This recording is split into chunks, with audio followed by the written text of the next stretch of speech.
Hey guys, Mr. Abyss here with Life is a Shonen.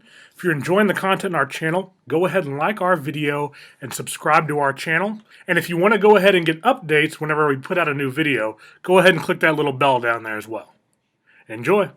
Hey guys, welcome back this week as we continue our video series where we cover the Endeavor arc during My Hero Academia, the manga. This is going to be chapter 187. We ended last chapter with the Noumu coming to attack Hawks and Endeavor as they were having a discussion after the announcement of the top 10 heroes. For now, we go ahead and cut to the Todoroki family. We get an introduction to Todoroki's family members that we had not previously met before, but had been mentioned whenever Endeavor was explaining. He had made other attempts with Rei to make the perfect meld of their abilities, but those had failed.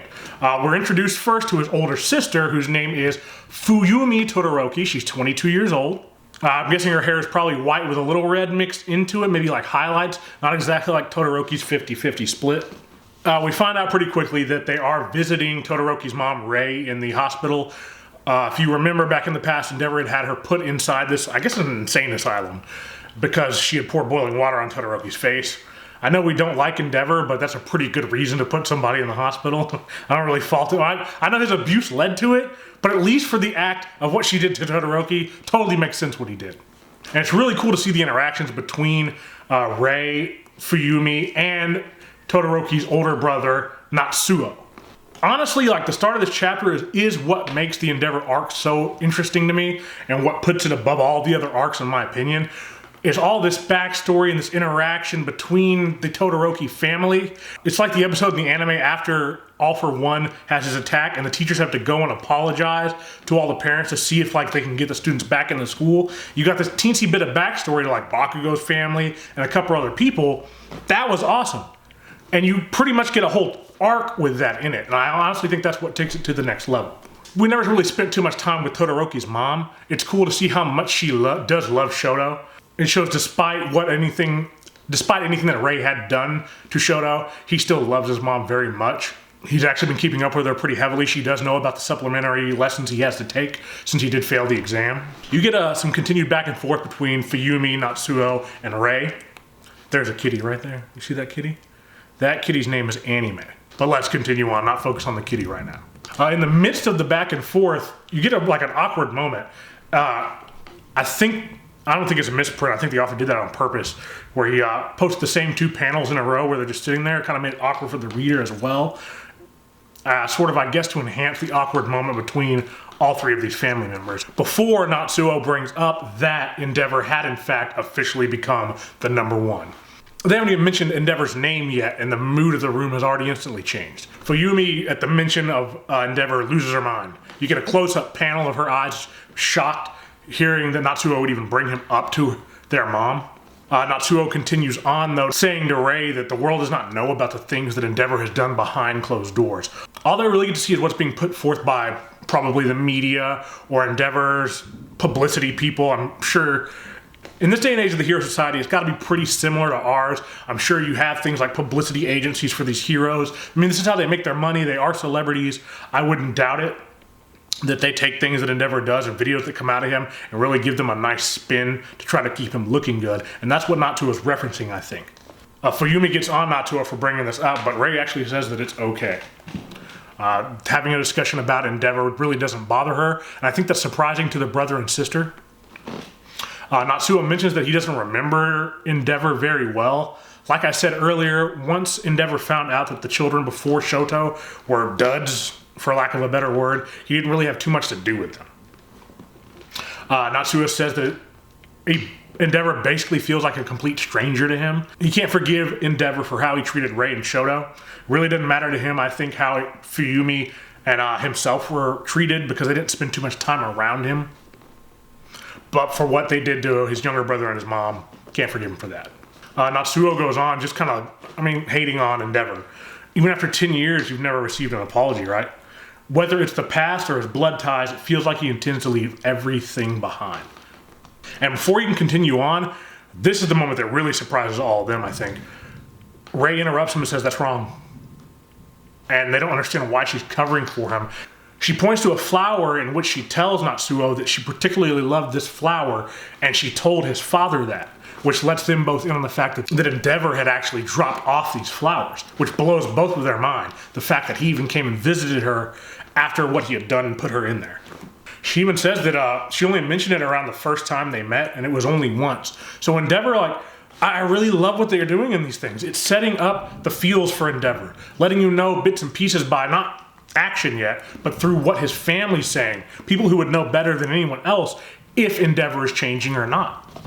And it's setting it up for what will come after all of this, the big throwdown between Endeavor and the Noumu. Ray continues on and says that I don't know what's going on in his heart.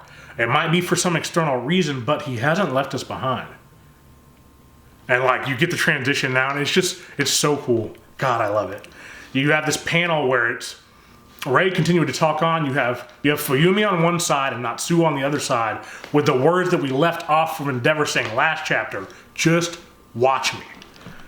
Direct in the middle of them. It's such a cool way to open up into the next panel, where you have Endeavor clenching his fist, a super close up, his flames going everywhere, and it says, with fierce determination.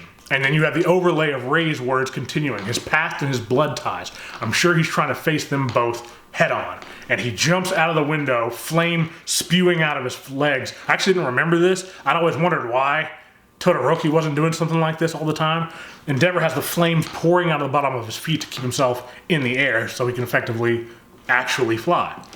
Has propulsion and everything. It's not just some BS flying. So the attack that he had previously dealt to the Noumu looks like it did some significant damage. The Noumu is covered in smoke and is falling down towards the city, with Endeavor holding the dominant position. Okay, I was incorrect. Endeavor cannot fly. He can only prevent himself from falling, which I feel like is flying, but whatever. Hawks asks him, Endeavor, can you possibly fly? And he says, I can only prevent myself from falling. You've got to keep your guard up. This guy is still moving. And the Noumu's just like, Noumu's a lot creepier than the other one. I know having a speechless Noumu was probably off-putting in the very beginning of My Hero Academia, but having one stutter and like get these sentences together really makes him a lot more intimidating. You get a zoom in on the Noumu and you can see the wound that Endeavor inflicted is pretty heavy, but of course it has regeneration of some sort, so as the smoke clears, you see the wound start to close up, and the Noumu says, do you think you could kill me with this kind of fire? And you have this deductive, like, you just more insight into Endeavor's character.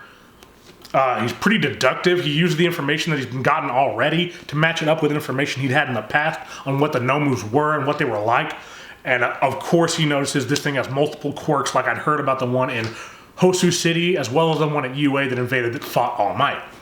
This is when Endeavor started to put two and two together and realized that yes, the black Noumu are special compared to the white ones that he fought, that I'm guessing are like the base grade Noumu.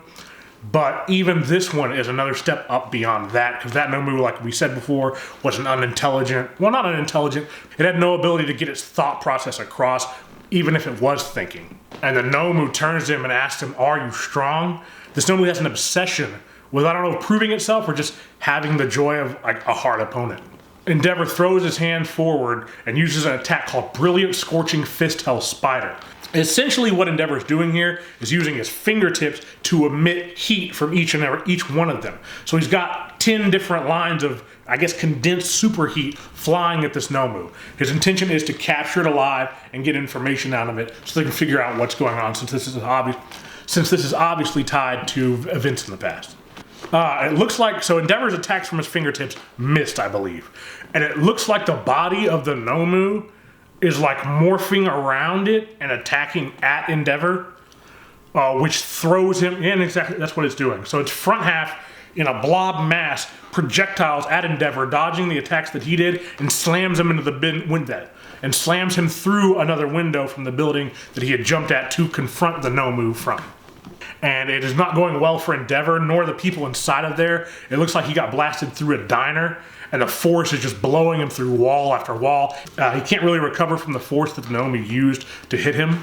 And I mean, Endeavor's really getting messed up here. It looks like he mentioned during it that it calcified from the side, so I'm guessing as it pushed his body through, and it's going through all the walls, when it came out the other side, The projectile body of the Noumu went around and calcified, and Endeavor ran into that.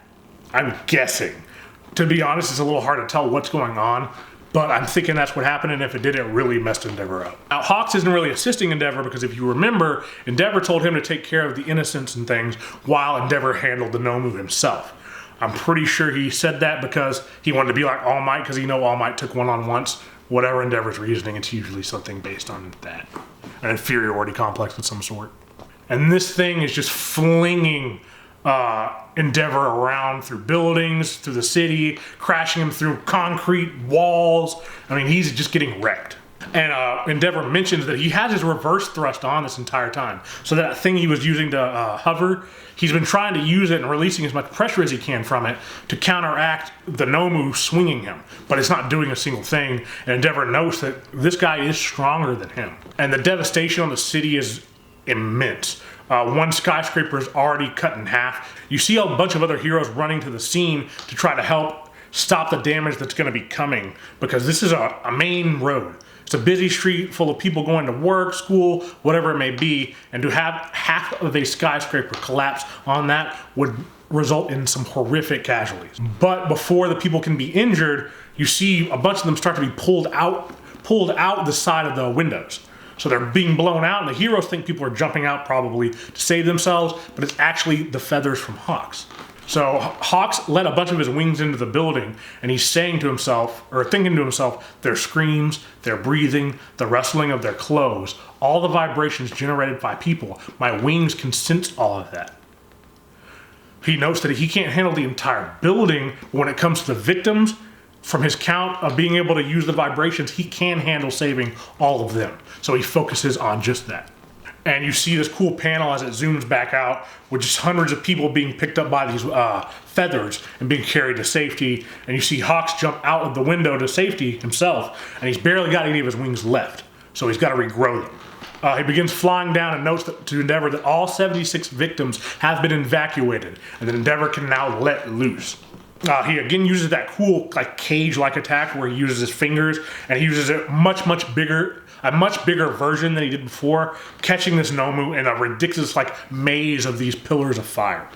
One of the things even pierces and cuts the Noumu's head off, but because of the high-speed regeneration, it just turns as it's laughing and says, interesting. Endeavor says that's impossible, and we have an end to chapter 187. I really enjoyed this chapter. Things are starting to pick up. We've got the action going now. Things only keep getting better from here, especially as you see the reactions of the family realizing what's going on with Endeavor. It only goes up from here. Hope y'all had a good time. I know I did making it. See you next time.